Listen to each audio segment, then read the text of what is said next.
All right, good evening, everybody, and welcome to the Urban Spokesman.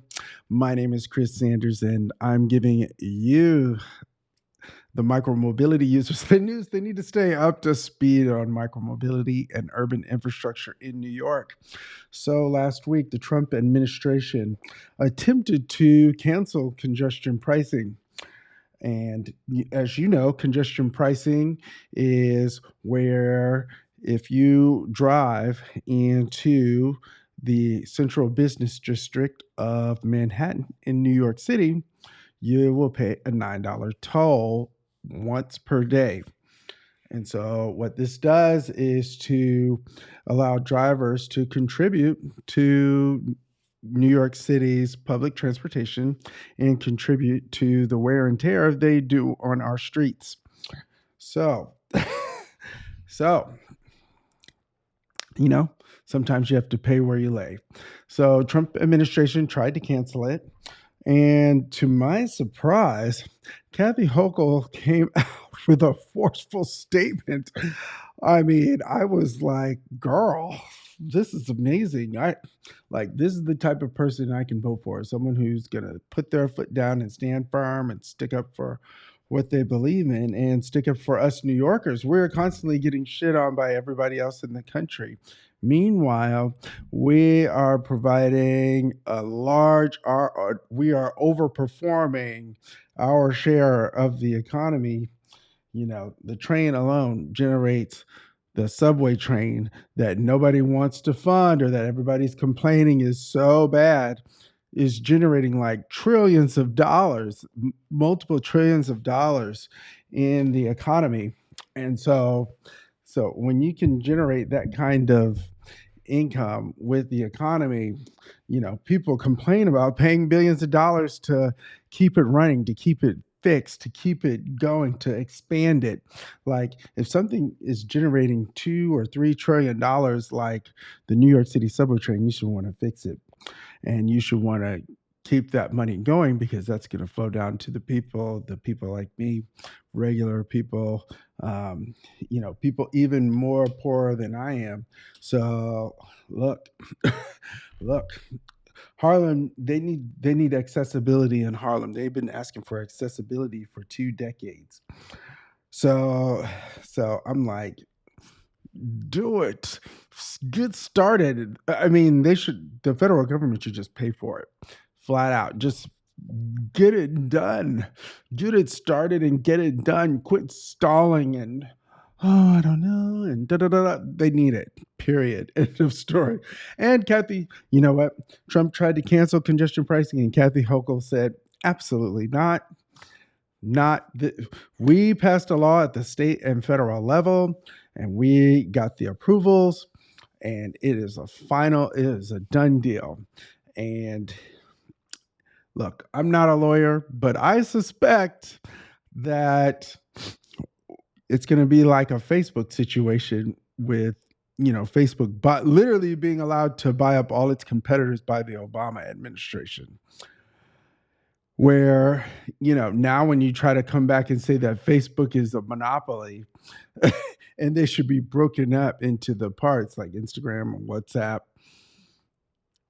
it's not going to be simple to do, because why did you approve it in the first place if if it's, and so in this case, this is a situation where the federal government approved the congestion program for New York, but also more importantly, I don't even know, I'm not sure how legal they necessarily had to, simply because the way the congestion pricing program was structured in a way that all of the highways surrounding Manhattan are exempt from the congestion pricing.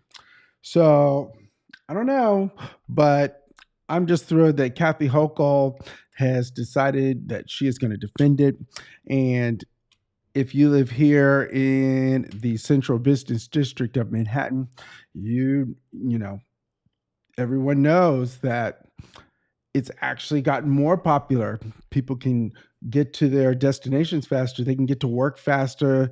The emergency vehicles can come through. Oh, And oh my God, it's such a relief not to have so many cars on the street. Look, I love people. I want them around. Come, bring yourself on the train, on the bus. Bring yourself. Leave your car at home, or pay the $9. Hopefully, it'll be $15 soon enough. And look, that's how I see it. I know people say, "Oh, you're sticking it to the middle class." That I looked at the data, simply not true. Average New Yorker that drives is making about 30% more than in salary than regular New Yorkers. So that's a lot of money, 30% more. So we're looking at like roughly $100,000 versus $70,000. I don't know. To me, $30,000 is a lot of money. I'm not rich enough to be like, oh, it's nothing. And I'm not saying that the people in New Jersey and Staten Island don't have their own struggles. I understand that. But New York is the one place, and and in particular, the Central Business District of Manhattan is the one place in America that has all kinds of transportation that you could transportation on top of transportation. So there is no excuse not to be um, using it. And, because 99.9% of the time, using it is going to be a lot easier. It's just fine. Also, it allows you to drink and have a good time.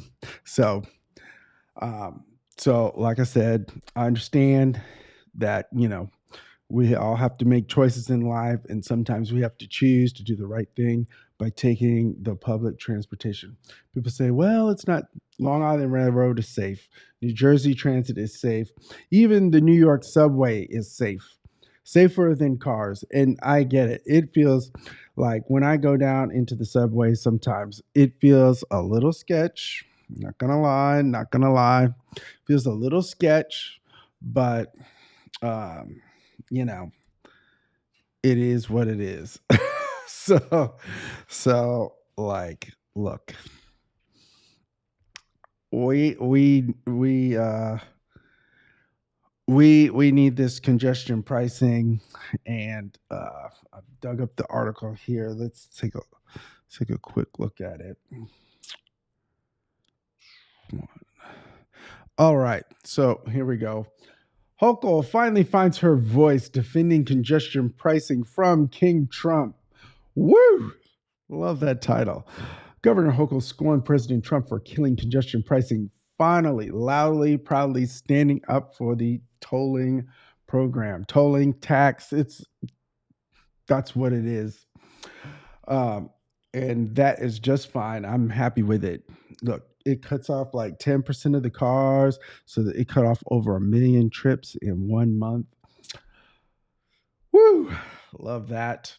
So, Hoke has poked the bear. Governor Hochul scorned President Trump for killing congestion pricing, finally, loudly and proudly standing up for the program. At a hastily called press conference, come rally in Grand Central Station, a reporter asked the governor, who herself had paused congestion pricing during the Biden administration, whether her full-throated criticism of the president meant her administration would embark on an era of standing up to 47. The bear has been poked, she replied. Yeah, so Trump posted this, that he thinks he's a king now. He won one election barely, and he thinks he's a king. Like, he got like 50% of the votes, just over 50% of the votes. So that does not make a king. You need like 95% of the votes to maybe have some almost kingly power. But even then, there's still Congress in the court. And so, therefore, we are designed in America not to have the king. If we want to revisit the Constitution, all that, then we can. In any case, let me know what you think about all this down in the comments. And yeah, let's make it a great day. Bye.